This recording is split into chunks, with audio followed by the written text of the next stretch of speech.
Most people have the erroneous idea about what it takes to be successful, and then about what success is, and about what life is. And I would like to, during these next few minutes, climb down right inside of your mind. I'd like to climb down in your emotions. I'm going to motivate you. I'm going to say some things to you that are going to have an impact, and you will, in fact, not be the same when you get up from your seats. First of all, you had a very specific goal. Second, you had a time limit. And third, you listed the obstacles, the things you had to do. There are four basic reasons why people do not have goals. Number one, they have not been sold. Now, friends, I'm flat going to sell you on why you got to have them. I didn't say I wanted to. I didn't say I was going to try to. Didn't say I hope to. I flat said I'm going to sell you on why you must have them.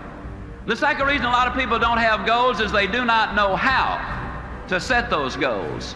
The third reason a lot of people do not have goals is they have fear. You see, there's a certain amount of risk involved when you say, this I'm going to do. Even if you do not tell anyone else, when you set a goal, there's a certain amount of risk involved.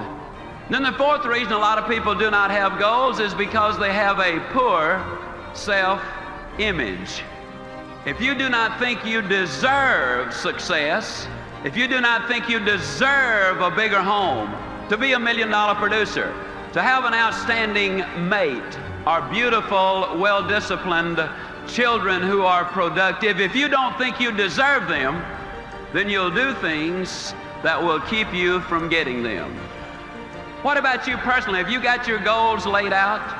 Are you a meaningful specific, or are you a wandering generality? Are goals necessary? I'm going to say emphatically yes. What about you? Are you a wandering generality, or are you a meaningful specific? People today complain of lack of time. It's not lack of time that's the problem, it's the lack of direction. Are you a wandering generality, or are you a meaningful specific? Are you going to work tomorrow because that's what you did yesterday? If that's the reason you're going tomorrow, you won't be as good tomorrow as you were yesterday, because you're 2 days older and no closer to the goal you do not have. You got to have those goals. A lot of people don't have goals because of fear. Besides, planes are built for flying. Ships are built for sailing. Houses are built for living. And man, too, was built for purpose. He was designed for accomplishment. He's engineered for success. He's endowed with the seeds of greatness. And the greatest danger we as human beings have is when we do not do anything at all. You can get everything in life you want if you will just help enough other people get what they want.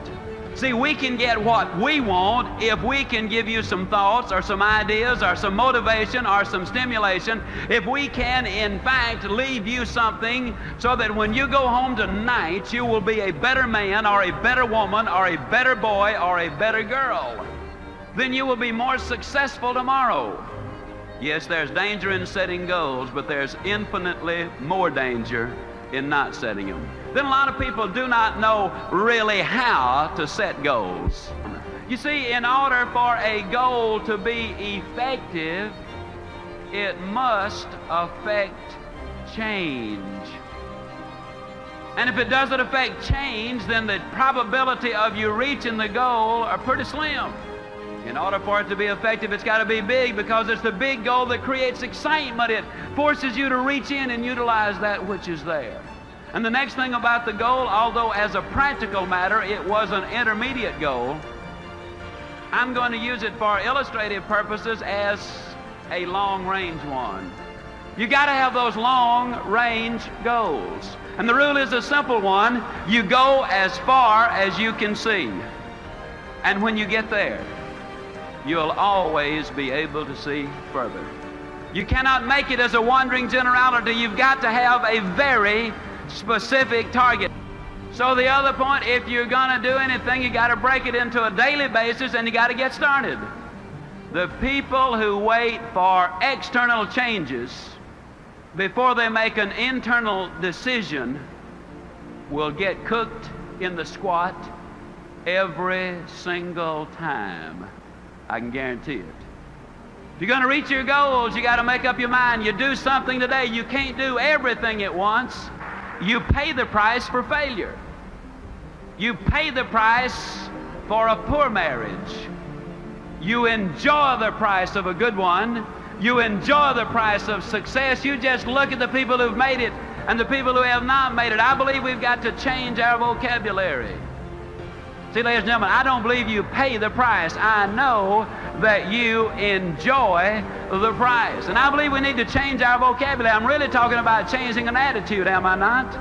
See, that's what we're talking about here, changing attitude. We live basically in a negative world. An overweight person sits down at the table and says, everything I eat turns to fat. Well, that's negative. Mother sends her child off to school and says, now don't you get run over. That's negative. We live in a negative world and we become part of what we are around. You can change. You can grow.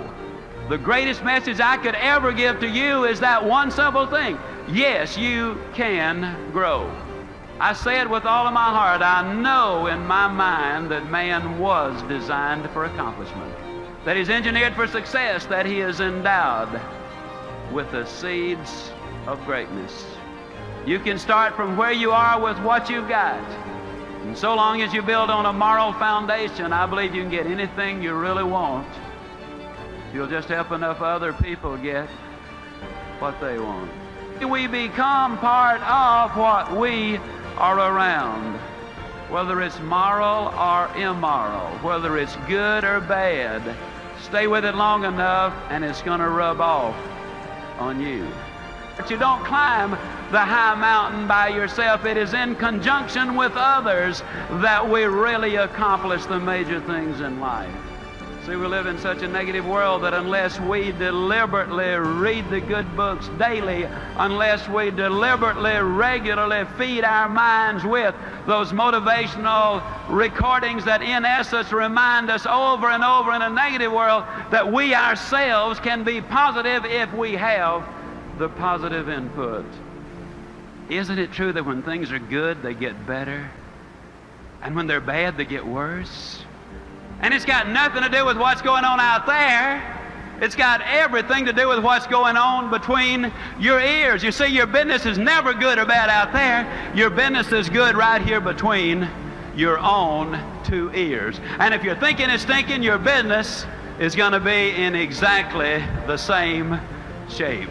The level of your commitment is the critical issue, and it depends also on how badly you want to achieve those. I believe you could be the national champion. I believe you could go all the way to the top, become an executive in this company if you just believed in yourself and went to work on a regular schedule.